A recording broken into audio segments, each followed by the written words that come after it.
For y'all who don't know me, my name is Kent Rothwell. I'm with Weaver Automotive out of Georgia area. And today I get to speak on a subject that I love a great deal. I love, love, love it. Accountability. Why do I love accountability? It saved my butt. Let me tell you, we were about eight, 9 years ago, we were struggling. We were losing money, our employees were miserable, morale was terrible. We provided a terrible product, absolute terrible product, and everybody was miserable. In fact, we were a family business back then, so there was inter-family fighting and feuding going on. It was a miserable time at Weaver, until I found this beautiful word, this beautiful, simple word.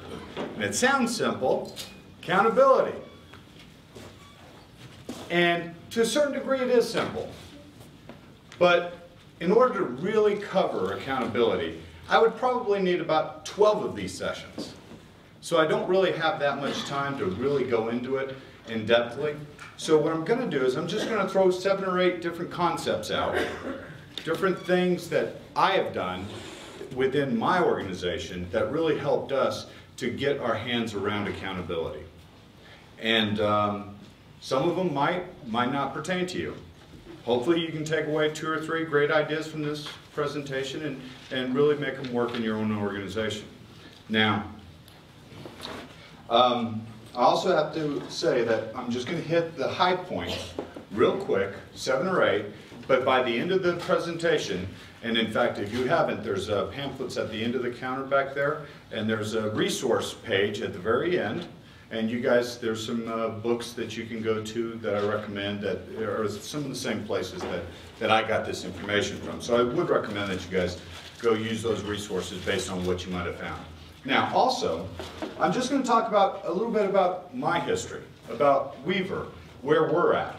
And yeah, we have 73 employees. Some of you guys might have a lot less. Some might have more. That's not the point. The point is that these systems, if I had to start all over and begin from brand new, all over again, with 3 employees, 5 employees, I would implement the same concepts. Okay? Now the names might be a little bit different, the boxes would be a little bit different, but it's the same concept. So I'll try to relate and put it into context as we go through the slides. So let's get started. Why is accountability important? Especially in our industry. Why is accountability so important? What's our biggest expense? Obviously cars, right? What's our second biggest expense? People. But guess what? The parts aren't going to sell themselves. They're not going to pull themselves. Doesn't matter how good you are buying cars. Doesn't matter how good you are at pre-bidding, pulling, whatever. It's people. People, so in the end, people are your largest expense. Right? So this whole conversation is around people and how do we get the most effectiveness from our people. So we're going to start with a simple definition. Accountability. What is it? This is from Wikipedia, and you can read it yourself, but I'm just going to pull out a couple major points. Accountability has to deal with scope. What do they mean by scope? Scope is what are you responsible for? What is the scope of your responsibility? Where are those lines? Outlining those lines of responsibility. What's another major part about accountability? Consequence, right? If there's not a consequence to accountability, you don't have accountability. And the last point I want to make in the definition of accountability is it's even in the word, account. You have to have a clear, crystal clear accounting of what they're going to be held accountable to with consequence. So accounting, consequence, get you accountability. If you miss any one of those, guess what? You don't got the accountability, do you? So, now, there's one statement that's made in this definition in Wikipedia that I just absolutely disagree with. What does it say?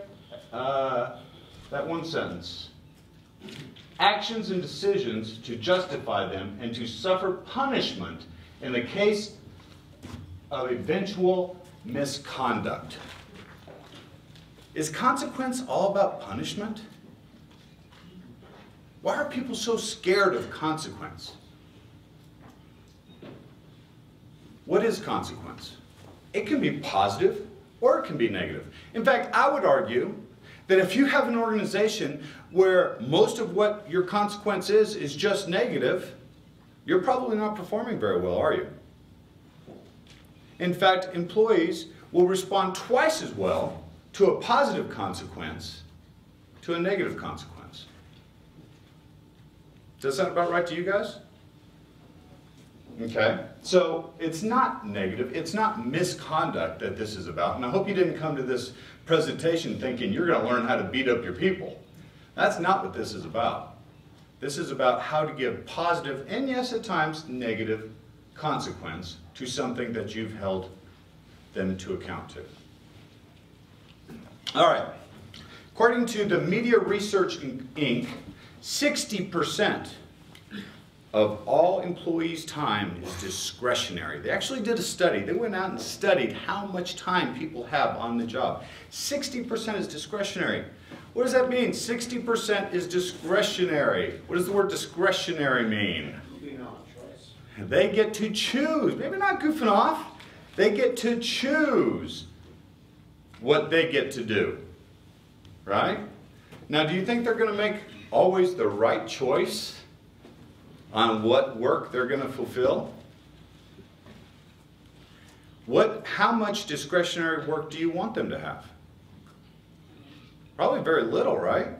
You want them to be working on what your goals and your company's goals and results that you're asking your company to do. That's what you want. But yet 60% of this country's time, most employees, they get to do whatever they want to do. It might be doing A or B, even though A is more important to you. Or it might be fooling around with Bob at the water cooler, surfing the internet, right? So it's this discretionary time we got to talk about. Now, everybody's thinking to themselves, oh, my guys have no discretionary time, I'm sure, because that's what I said too. 7 years ago, 6 years ago, we had more employees than we have now. And now I have 4 times as many sales. 4 times the sales with less employees. And if you would ask me back then, do my employees have discretionary time? No! So how am I selling 4 times as much with less employees? How did I do that? Is that possible? Absolutely it's possible. What's the key to making this happen? How do you get less discretionary time and more behavior towards what your company's goals are? You got to get them to act like an owner, right? And in fact, the last time the banks came by and made me sign some personal guarantees, I asked them to, hey, can you do like 73 more lines so I can go take them around to the rest of the employees and have them sign as well? I want them to be as concerned about our company as I am. Sounds good, right? So how do you do it? How do you do it? We're going to start with the accounting part of accountability. And I know you guys are back there thinking, well, I got 15 employees. Why do I need an organizational chart? And what's this one-pager and budgets and trailing 12? Isn't all that stuff what the big companies do? Oh, no, that's what IBM and Amazon, that's what they do. We don't do that. We're just junkyards. Right? Why do the big companies do all this stuff? Because it works. Because it works. They're not dumb. You don't know something that they don't know. I promise you. It's about accountability, and it starts with the accounting. So, an org chart. That's just a rough outline of my org chart. It's not even completely filled in. But the point is is we need an org chart. Why do we need an org chart? Everybody must know who they report to. There has to be clarity around who they're being accountable to.